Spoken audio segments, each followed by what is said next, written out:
નાવિક વળતો બોલ્યો, સાંભળો મારા સ્વામ, સાથ સહુ કો નાવે બેસો, નહીં બેસારું રામ. હા મિત્રો, આ પંક્તિ કવિ ભાલણની જ છે, જેને ગુજરાતી સાહિત્યમાં આખ્યાનના પિતા તરીકે ઓળખવામાં આવે છે. કવિ ભાલણનો જન્મ આશરે 15મી સદીનો ઉત્તરાર્ધ એટલે કે ઈસવીસન 1459માં પાટણ મુકામે મોઢ બ્રાહ્મણના ઘરે થયો હોવાનું મનાય છે. તેમનું બાળપણનું નામ પુરુષોત્તમ હતું. કવિ ભાલણ આખ્યાનકાર, પદકવિ અને અનુવાદક આખ્યાનને કડવાબદ્ધ રૂપે રજૂ કરનાર પ્રથમ કવિ હતા. ભાલણના સર્જનમાંથી સંસ્કૃત ભાષાનું જ્ઞાન, પૌરાણિક શાસ્ત્રોનું અધ્યયન અને વેદાંત જ્ઞાનનો પરિચય મળે છે. મધ્યકાળમાં ગુજરાતી ભાષા માટે ગુર્જર ભાખા એવો શબ્દ પ્રયોગ કરનાર કવિ ભાલણ નરસિંહ મહેતા અને મીરાબાઈ વચ્ચેના સાંકળરૂપ સર્જક હતા. પ્રારંભમાં કૃષ્ણ ભક્ત અને ઉત્તરાવસ્થામાં રામ ભક્તિ તરફ વળેલા આ સર્જકે અનેક રચનાઓ આપવા ઉપરાંત કડવાબદ્ધ આખ્યાન સ્વરૂપનું માળખું બાંધી આપીને આખ્યાન શિરોમણી કવિ પ્રેમાનંદ જેવા કવિઓ માટે પણ એક નવી દિશા ઉઘાડી આપી હતી. ભાલણને સંસ્કૃત ભાષાના મહાકવિ બાણભટ્ટની રસિક અને અદ્ભુત કાદંબરીનું ગુજરાતી ભાષામાં અનુવાદ કરવાનો યશ પણ પ્રાપ્ત થયો છે. કાદંબરીનો આ શબ્દસહ અનુવાદ નથી, પણ સારાનુવાદ છે. એ વાદનો સ્વીકાર કરતા ભાલણ લખે છે કે સર્વ ઉપમા કહી નવી જાય, કહેતા ગ્રંથ ઘણું અતિ થાય, તે સંક્ષેપી કરી મુક્ત બોધની કાદંબરી, કથા માત્ર લે રસસાર કહી બુદ્ધિમાની પ્રકાર.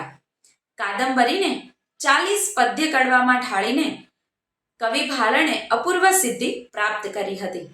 કાદંબરીના મંગલાચરણમાં ભાલણ લખે છે કે અતિ પંડિત હુઈ તે પ્રીછી તેલનું નહીં ઉપાય, મુગધ રસિક સાંભળવા ઈચ્છી પણ પ્રીછી નવ જાય, ત્રેહની પ્રીછવા કરણ કીધો ભાલણ ભાષા બંધ, સકલ ઉપમા કહી ન જાય કિંચિત કથા સંબંધ. આમ કાદંબરીની મૂળ કૃતિમાં રસ ક્ષતિ ન થાય તેમ તેની ભાષા શૈલીનો ભાર હળવો કરીને તેમાં પોતાની મૌલિકતાથી કલ્પના ઉમેરીને ભાલણે પોતાની વિદ્વત્તા, રસ વિવેક તથા ઔચિત્ય જ્ઞાનનો પરિચય કરાવ્યો છે. દસમ સ્કંદના કૃષ્ણ લીલા વિશે એક પદમાં ભાલણે અનેક રસો નિરૂપ્યા છે. ગોપીઓ અને કૃષ્ણના મિલન અને વિરહ સંબંધિત સંયોગ પણ આલેખાયો છે. તેથી ભાલણને પદ્ય કવિ ભાલણના નામથી પણ ઓળખવામાં આવે છે. ભાલણની પ્રખ્યાત કૃતિઓમાં નળ આખ્યાન જેમાં 31 કડવા છે, મૃગી આખ્યાન જેમાં 17 કડવા છે, રામાયણ એટલે રામવિવાહ, સપ્તસતી ચંડી આખ્યાન જેમાં 25 કડવા છે, દ્રૌપદી વસ્ત્રહરણ જેમાં 1 કડવું છે, શિવ ભીલડી સંવાદ, સપ્તસતી મૃગી આખ્યાન જેમાં 17 કડવાઓ સામેલ છે, મામકી આખ્યાન જેમાં 7 કડવા છે, જાલંધર આખ્યાન જેમાં 22 કડવાનો સમાવેશ છે, ધ્રુવાખ્યાન જેમાં 18 કડવાઓ છે, સીતા વિવાહ, કૃષ્ણ વિષ, દસમ સ્કંદ જેમાં 497 પદ છે, રામબાલ ચરિત્ર અને રૂકમણી હરણ તેમનો એક સંવાદ છે.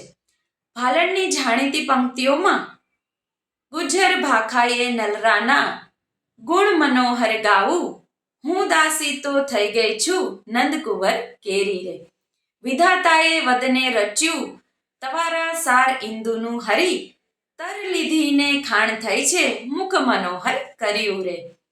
તો આ હતી કવિ ભાલણની ઝાંખી. આવા જ પરિચય જોવા માટે મારી ચેનલને સબસ્ક્રાઇબ કરવાનું ભૂલતા નહીં. જય શ્રી કૃષ્ણ.